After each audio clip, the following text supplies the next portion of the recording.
Meteorologist Serena Arnold, let's talk about the cold that's coming for the entire eastern United States. I typically stay focused in New England for what I do, and I will leave that area for special circumstances, and we are going to do that today. I'm going to try to cover the forecast for the entire eastern seaboard. A couple ground rules before we begin. I'm going to show you some different forecast models. There's a whole slew of different ones that are available. Just because you can access these does not mean you know what's happening meteorologically. Forecast models are a tool, and every different forecast model uses different meteorological, thermodynamic, fluid dynamic equations in them to assume what's going to be happening. This is why different forecast models give you different results. Second thing you need to know is the further you go out with these forecast models, the less accurate they get.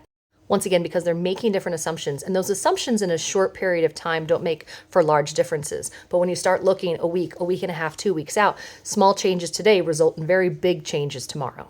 And last, the more detailed information you're looking for, exact precipitation amounts, exact temperatures. That type of information you only can figure out maybe a couple days beforehand. But understanding, is it going to be stormy? Is it going to be cloudy? Is it clear? Larger scale meteorological phenomena, we can understand a lot further out. And now that you're on the same page as a meteorologist, let's take a look at that forecast. We know the cold is coming. Climatological models have been talking about it for a while. So we're going to start out with the GFS. That does not stand for God Forsaken, but someone mentioned that and I promised I would use it because that's pretty amazing. What we're going to be looking at is what's called this 540 line. That shows us the thickness of the lowest part of our atmosphere, kind of where the weather happens. And the shorter that is, the colder that is. That 540 line is a real good indicator of where temperatures will cross from above freezing to below freezing, where we all are. So we're going to keep our eye on this 540 line, and we do see it slowly start dropping. Okay, that's definitely happening. And then we have this, and I've seen some people post saying, oh my God, I'm in Missouri. Am I really going to get as much snow as I think I'm going to get? A little bit, yes, and we're going to talk about that. That is a pretty substantial storm that's going to be moving through. This is Sunday into Monday morning that we're looking at this now. This is Monday afternoon, so that's going to exit on through. Fine. We're going to go ahead and keep watching that 540 line, and we're going to see it really start to dip a lot further south. See it going all the way out here into like western Texas. This is where the cold air is definitely moving in. This is next Wednesday, and this is one place where the models are already starting to diverge. This is about the 9th, Thursday the 9th. So once again, a week from now, seeing something there, but other forecast models don't. And what happens to this 540 line afterwards and seeing just how far south it goes are places that we can definitely expect it to get freezing. The Euro model has consistency with this Sunday, Monday storm that's going to be moving through here. That's definitely going to be interesting. Some good thunderstorms in that line as well.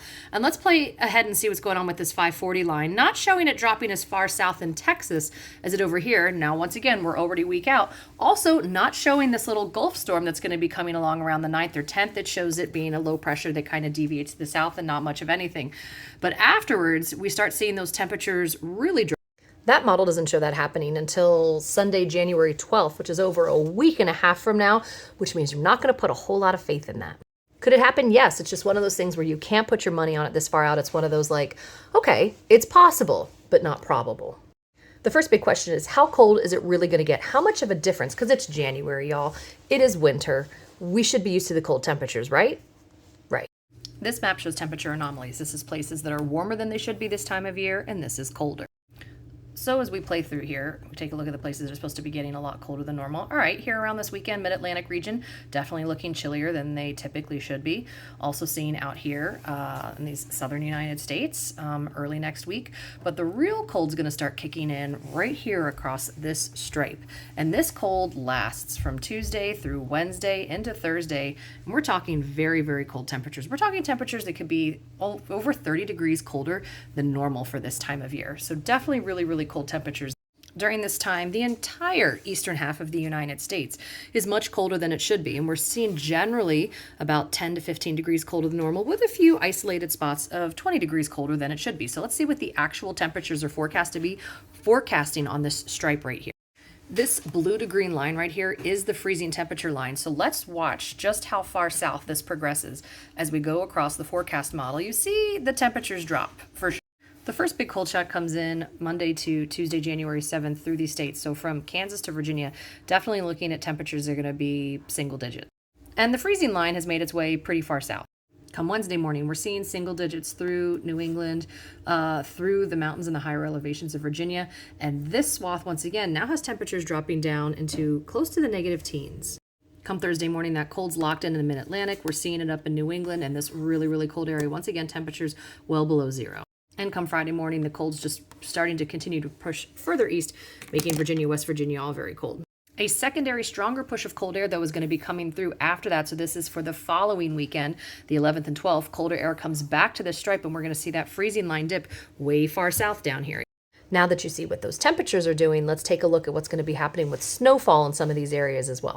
The good news is that with this cold snap that's coming in, the air that comes in with that is very, very cold and it's very, very dry. Air that cold can't hold a lot of water and moisture. So when it's really cold and at its coldest, you're not going to get a ton of snow. What's difficult is it's during that time where you have the little bit of a lull where things warm up briefly is when the storm opportunity kicks up. You see, all weather is basically just the atmosphere trying to balance itself out again. So with that incoming of that cold air that's really diving down, it's going to create some problems ahead of the cold air. This is the first problem Sunday into Monday the 6th. The next round of storminess comes in at the end of next week down here along the Gulf, once again ahead of that secondary push of cold air. Anything the forecast models show beyond this time frame, we're not talking about. We have enough on our plate right now, and I'm not going to worry myself or you guys with things that have a low probability. And before I show you these snow totals, these are in inches. So if we start getting into like that dark purple, that is 1 foot of snow. If we get into peach, that is 2 feet of snow.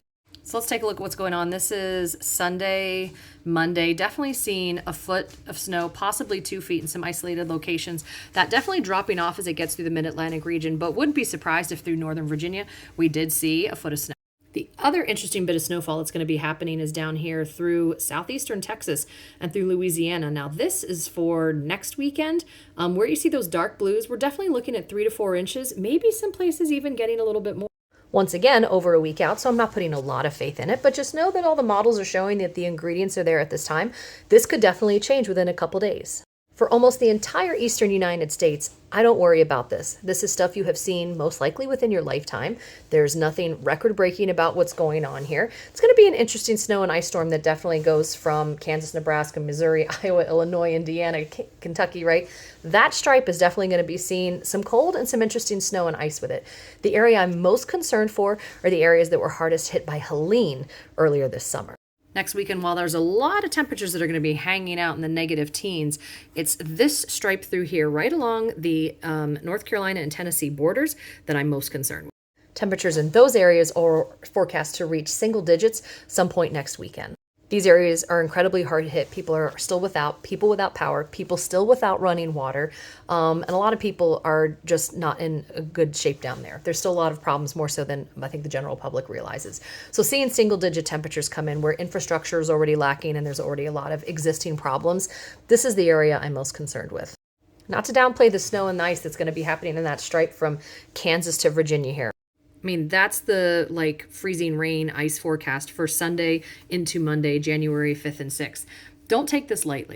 So to put an accurate little bow on this thing, we're definitely looking at some major snow and ice is going to be happening this coming weekend. After that, we start to see the temperatures really, really plummet.